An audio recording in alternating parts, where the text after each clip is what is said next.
Hello viewers. तो आज की क्लास में हम डेफिनेट इंटीग्रल से रिलेटेड एक और इम्पॉर्टेंट और कॉन्सेप्चुअल प्रॉब्लम सॉल्व करेंगे, राइट। तो यहाँ पर हमें जो प्रॉब्लम दी हुई है उसमें हमें इंटीग्रल -4 से -3 दिया हुआ है d x over square root of mod of x minus one minus greatest integer of x is equal to p minus q times square root of r, where p q r belongs to the set of real numbers, right? And we have to find the value of p square plus q square plus r square, right? तो चलिए शुरू करते हैं। और इस problem में हमें p q और r की वैल्यू फाइंड आउट करनी है, राइट। तो जैसे ही हमें p q r की वैल्यू मिलेगी तो हम इस एक्सप्रेशन की वैल्यू कैलकुलेट कर सकते हैं, राइट। तो क्या करते हैं हम कि इस इंटीग्रल को सॉल्व करते हैं, और इस इंटीग्रल को सॉल्व करने के बाद जो एक्सप्रेशन हमें मिलेगा उस एक्सप्रेशन को हम इस एक्सप्रेशन के साथ कंपेयर कर लेंगे और पी क्यू आर की वैल्यू फाइंड आउट कर लेंगे, राइट। तो चलिए शुरू करते हैं और इस इंटीग्रल को हम मान लेते हैं आई, राइट। तो आई हो जाएगा हमारा इंटीग्रल -4 to -3, और यहाँ पर आ जाएगा जो हमारा इंटीग्रेंड है वो आ जाएगा 1 over square root of mod of x minus one minus greatest integer of x, right. तो व्यूअर्स यहाँ पर हम देख रहे हैं कि हमारे पास स्क्वायर रूट के अंदर मॉड फंक्शन भी है और ग्रेटेस्ट इंटीजर फंक्शन भी है, राइट। तो अब हम यहाँ क्या करेंगे कि मॉड फंक्शन की डेफिनेशन का यूज़ करेंगे और ग्रेटेस्ट इंटीजर फंक्शन की डेफिनेशन का यूज़ करेंगे। लेकिन जब हम इन दोनों एक्सप्रेशन को सिंप्लीफाई करेंगे तो हमें यहाँ लिमिट्स को भी देखना होगा, राइट। तो यहाँ जो लोअर लिमिट है वो है -4 और अपर लिमिट जो है -3 है। अब देखिए सबसे पहले हम मॉड फंक्शन को ले लेते हैं। तो mod of x minus one, right. तो इसका साइन क्या होगा तो वो हमें डिसाइड करना है इस इंटरवल में, यानी कि इंटरवल जो है x belonging to -4 to -3, right. तो अब देखिए x की कोई भी वैल्यू जो -4 और -3 के बीच में होगी, राइट, जो इसमें लाई करेगी, तो x माइनस वन जो होगा वो हमेशा नेगेटिव आएगा, राइट। कैसे? अब देखिए ये -4 है और ये -3 है। अगर हम -4 और -3 के बीच में कोई पर्टिकुलर वैल्यू ले लेते हैं, से -3.5, राइट। तो -3.5 -1, यहाँ पर x की वैल्यू -3.5 रखेंगे तो ऑब्वियसली ये वैल्यू जो होगी वो नेगेटिव में होगी। तो मॉड की जो डेफिनेशन है मॉड फंक्शन की, तो mod of x minus one जो हो जाएगा वो negative of x minus one हो जाएगा when x belongs to this interval, right. Okay, तो अब देखिए मॉड को हमने यहाँ डिफाइन कर दिया है, mod of x minus one को। अब हम चलते हैं ग्रेटेस्ट इंटीजर फंक्शन पर।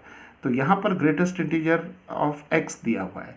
तो जब x जो होगा when x it belongs to this interval that is -4 to 3, तो जब भी x की वैल्यू -4 और 3 के बीच में होगी, यानी कि इस इंटरवल में होगी, तो ग्रेटेस्ट इंटीजर ऑफ x जो होगा वो हमेशा -4 आएगा, राइट। अब देखिए इसे भी हम वेरीफाई कर सकते हैं। तो जैसे हमने यहाँ -3.5 लिया था, राइट। तो ये जो वैल्यू हमने यहाँ पर -3.5 ली हुई है, ये एक पर्टिकुलर वैल्यू हमने केवल इन एक्सप्रेशंस को वेरीफाई करने के लिए ली हुई है, राइट। तो x की वैल्यू अगर मैं -3.5 लूँ तो ग्रेटेस्ट इंटीजर ऑफ -3.5 क्या होगा, तो ऑब्वियसली -4 होगा, because the greatest integer less than और equal to -3.5 is obviously -4, right. तो अब हम ये वैल्यू और ये वैल्यू इस इंटीग्रल में रख देते हैं। तो अब देखिए i क्या आ जाएगा, i हो जाएगा -4 से -3, और यहाँ पर आ जाएगा dx और स्क्वायर रूट, और mod of x minus one की जगह minus of x minus one आ जाएगा, और यहाँ पर ग्रेटेस्ट इंटीजर ऑफ x की जगह -4 आ जाएगा, राइट। तो अब हम इसे सिंप्लीफाई कर लेते हैं। तो ये हो जाएगा -4 to -3 dx over square root of -x + 1 and +1, 4, right. Minus minus plus हो जाएगा, यहाँ माइनस एक्स और minus minus plus, so plus 1, right. तो ये हो जाएगा -4 to -3 dx डिवाइडेड बाई यहाँ पर हो जाएगा square root of 5 minus x हो जाएगा, ये 5 माइनस एक्स, राइट। तो अब हमारे पास एक बहुत ही सिंपल इंटीग्रल हमें मिल गया है यहाँ पर। तो हम इस इंटीग्रल को सब्स्टिट्यूशन मेथड से भी कर सकते हैं और डायरेक्ट भी कर सकते हैं, राइट। बट हम यहाँ पर इसे सब्स्टिट्यूशन मेथड का यूज़ करते हैं। तो चलिए t is equal to 5 minus x ले लेते हैं, राइट। तो क्या आ जाएगा हमारे पास, dt is equal to minus d x, so d x is equal to minus d t, right. तो अब हम लिमिट्स को भी अकॉर्डिंगली चेंज कर लेते हैं। तो जब हमारे पास x की वैल्यू -4 होगी तो t की वैल्यू क्या आएगी, यहाँ पर रखेंगे x की वैल्यू -4, तो 5 माइनस 4 आ जाएगी ये, तो 5 + 4 इट इज़ 9, राइट। और जब x की वैल्यू -3 होगी तो t की वैल्यू क्या आएगी, 5 minus 3, so this is 5 + 3 that is 8, right? So when x varies from -4 to -3, t varies from 9 to 8. तो अब इस इंटीग्रल को हम कैसे लिख सकते हैं, तो ये हो जाएगा हमारा 9 to 8 और dx की जगह आ जाएगा -dt और स्क्वायर रूट ऑफ t आ जाएगा, राइट। तो अब हम इस इंटीग्रल को कैसे लिख सकते हैं, अगर हम इस नेगेटिव साइन को न्यूट्रलाइज करें यहाँ पर, तो हम लिमिट्स को रिवर्स कर लेते हैं, तो 8 to 9 हो जाएगा ये, और ये dt over square root of t आ जाएगा, राइट। तो यहाँ पर हमने कौन सी प्रॉपर्टी यूज़ की, a to b f of x dx is equal to negative of b to a f of x dx, right. तो जब हम लिमिट्स को इंटरचेंज कर लेते हैं तो इंटीग्रल के आगे जो है नेगेटिव साइन आ जाता है, राइट। तो अब यहाँ पर हमारे पास हो गया 8 to 9 and t raised to -12 dt, right. तो अब इसका t raised to -12 का इंटीग्रल क्या हो जाएगा, t raised to -12 + 1 over -12 + 1 and limits are from 8 to 9, right. तो यहाँ पर हमने यूज़ किया ये वाला formula, that is integral of x raised to n dx is equal to x raised to n + 1 over n + 1 where n is not equal to -1, right.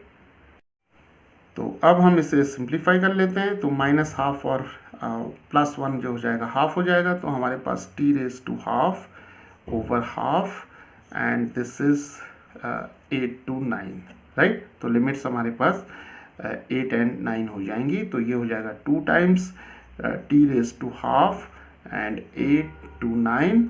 तो अब हम यहाँ पर लिमिट्स सब्सटीट्यूट करते हैं, राइट। तो हमारे पास क्या आ जाएगा, square root of 9 minus square root of 8, right. तो ये हो जाएगा हमारे पास स्क्वायर रूट ऑफ 9 हो जाएगा हमारे पास 3 और स्क्वायर रूट ऑफ 8 जो होगा वो 2√2 हो जाएगा, क्लियर। तो इसे हम आगे लिख सकते हैं 6, ये हो जाएगा 2 3 6 माइनस 4√2, राइट।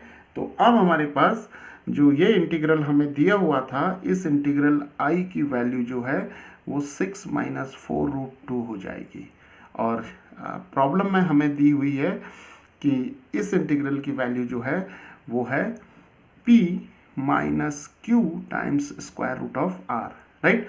तो अब अगर हम इन दोनों एक्सप्रेशंस को कंपेयर कर लें तो हमें क्या मिलेगा, p की वैल्यू हमें मिल जाएगी 6, q की वैल्यू हमें मिल जाएगी 4 और r की वैल्यू हमें मिल जाएगी 2, right. And we have to find the value of p square plus q square plus r square, and p square plus q square plus r square is 6 square plus 4 square plus 2 square, and this is 36 plus 16 plus 4 and this is 56, right। तो p square plus q square plus r square की value आ जाएगी 56, right. तो इस तरीके से हम जो हमारे पास इस तरीके की जो प्रॉब्लम आती हैं डेफिनेट इंटीग्रल्स में, उन्हें हम सॉल्व कर सकते हैं।